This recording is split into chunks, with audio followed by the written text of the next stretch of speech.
આપણે દિવસમાં કેટલીય વાર કશું ગળીએ છીએ ખરું ને? પણ શું ક્યારેય વિચાર્યું છે કે આપણે જે ખોરાક ખાઈએ છીએ એ પેટ સુધી પહોંચે છે કેવી રીતે? આજે આપણે શરીરના એવા જ એક અદૃશ્ય સુપરહાઈવે એટલે કે અન્નનળી વિશે જાણીશું. ચાલો આ રસપ્રદ સફર શરૂ કરીએ. આપણે જેવો એક ઘૂંટડો ભરીએ કે તરત જ એક આખી ઓટોમેટિક સિસ્ટમ કામે લાગી જાય છે. તો ખોરાક મોંમાંથી પેટ સુધી કેવી રીતે પહોંચે છે? ના, એ કંઈ ગુરુત્વાકર્ષણને કારણે નીચે નથી સરકતો. એ તો એક અત્યંત જટિલ ફૂડ સુપરહાઈવે પર મુસાફરી કરે છે. ચાલો આ અદ્ભુત મુસાફરીને નજીકથી સમજીએ. તો આપણી આ સફરનો પહેલો પડાવ છે અન્નનળી.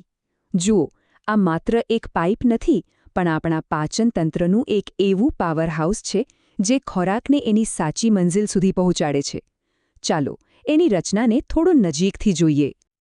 તો સાદી ભાષામાં કહીએ તો અન્નનળી એક સ્નાયુઓથી બનેલી ટ્યુબ છે. એનું મુખ્ય કામ છે ખોરાકને ગળાથી પેટ સુધી પહોંચાડવાનું. પણ આ કામ કેવી રીતે થાય છે? એ થાય છે પેરિસ્ટાલ્સિસ નામની એક ખાસ પ્રક્રિયાથી, જેના વિશે આપણે હમણાં જ વાત કરીશું. 25 સેન્ટીમીટર એક પુખ્ત વયની વ્યક્તિમાં અન્નનળીની સરેરાશ લંબાઈ આટલી હોય છે. મતલબ કે લગભગ એક મોટી ફૂટપટ્ટી જેટલી. જરા વિચારો, આટલી લાંબી ટ્યુબ આપણા શરીરના સૌથી વ્યસ્ત ભાગોમાંથી એટલે કે ગરદન, છાતી અને પેટમાંથી પસાર થાય છે. અને છતાંય આપણને એનો જરા પણ અહેસાસ નથી થતો. હવે આ 25 સેન્ટીમીટરની લંબાઈને પણ મુખ્ય 3 ભાગમાં વહેંચી શકાય છે. સૌથી ઉપર ગરદન પાસેનો ભાગ એટલે સર્વાઇકલ, વચ્ચેનો છાતીમાં આવેલો સૌથી લાંબો ભાગ એટલે થોરાસિક, અને છેલ્લે પેટમાં એન્ટ્રી કરતો નાનકડો ભાગ એટલે એબ્ડોમિનલ. દરેક ભાગનું પોતાનું એક ચોક્કસ મહત્વ છે. સારું, તો હવે જાણે કે કેમેરા લઈને આપણે અન્નનળીની દિવાલની અંદર ઝૂમ ઇન કરી રહ્યા છીએ.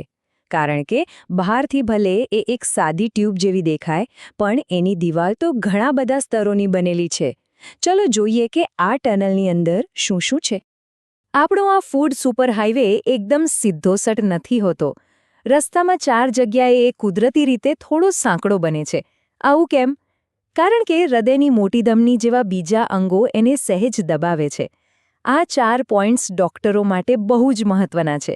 કેમ કે જો ક્યારેક ખોરાકનો મોટો ટુકડો ફસાઈ જાય ને, તો એ મોટાભાગે આ 4માંથી કોઈ એક જગ્યાએ જ ફસાય છે.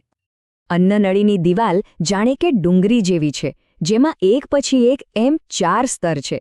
સૌથી અંદરનું સ્તર છે મ્યુકોઝા, જે એકદમ લીસું હોય છે, જેથી ખોરાક સરળતાથી સરકી શકે. એની નીચે સબમ્યુકોઝા, જે પોષણ અને સિગ્નલ પહોંચાડે છે. ત્રીજું સ્તર મસ્ક્યુલર લેયર, એ તો આખી સિસ્ટમનું એન્જિન છે.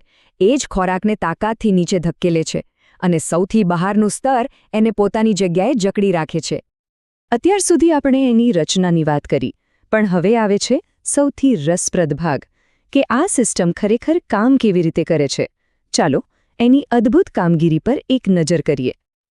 આ સુપરહાઈવે પર 2 બહુ જ મહત્વના ગેટકીપર છે. ઉપરનો ગેટ, જેને યુઈએસ કહે છે, એ વાતનું ધ્યાન રાખે છે કે શ્વાસ લેતી વખતે હવા ખોરાકની પાઇપમાં ન જતી રહે. અને નીચેનો ગેટ એટલે કે LES, એ સુનિશ્ચિત કરે છે કે પેટમાં રહેલો એસિડ પાછો ઉપર ન આવી જાય. જો આ નીચેનો ગેટ બરાબર કામ ન કરે તો આપણને છાતીમાં બળતરા જેવું થાય છે. આપણને લાગે છે કે ગળવામાં શું 1 સેકન્ડનું તો કામ છે, પણ એની પાછળ એક ખૂબ જ સંકલિત પ્રક્રિયા ચાલે છે. પહેલો તબક્કો આપણા કંટ્રોલમાં હોય છે, જ્યારે આપણે ગળવાનું નક્કી કરીએ છીએ. પણ જેવી એ સ્વિચ દબાઈ, બાકી બધું જ ઓટોપાઇલટ મોડ પર ચાલ્યું જાય છે. શ્વાસનો રસ્તો તરત જ બંધ થઈ જાય છે અને ખોરાક સુરક્ષિત રીતે અન્નનળીમાં પહોંચી જાય છે. તો યાદ છે આપણે પેરિસ્ટાલ્સિસની વાત કરી હતી? ખોરાક ગુરુત્વાકર્ષણને કારણે નીચે નથી જતો. એ આ શક્તિશાળી લયબદ્ધ તરંગ જેવી ગતિને કારણે જાય છે. આ ગતિ અન્નનળીના સ્નાયુઓ પેદા કરે છે.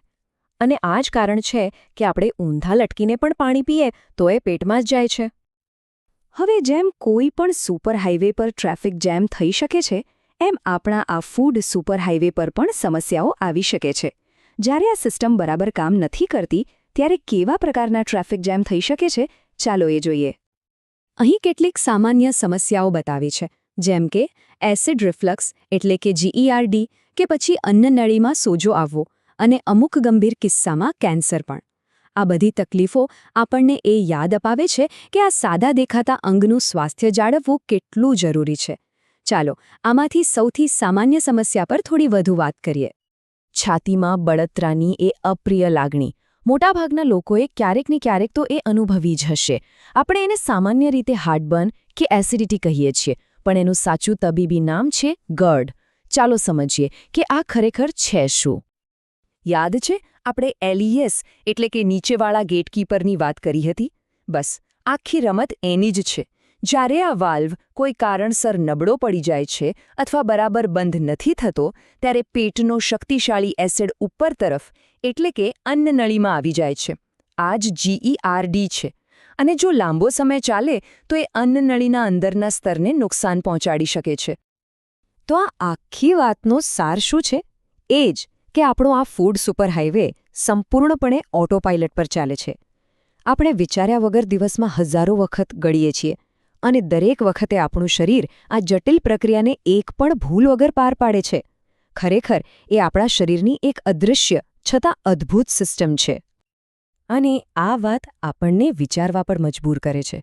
જેમ અન્નનળી ચૂપચાપ પોતાનું કામ કરે છે, એમ આપણા શરીરમાં બીજી એવી કઈ સિસ્ટમ્સ છે જે આપણું ધ્યાન ખેંચ્યા વગર સતત આપણને જીવંત રાખી રહી છે. કદાચ આપણા શ્વાસ, હૃદયના ધબકારા. માનવ શરીર ખરેખર એક અજાયબી છે, નહીં?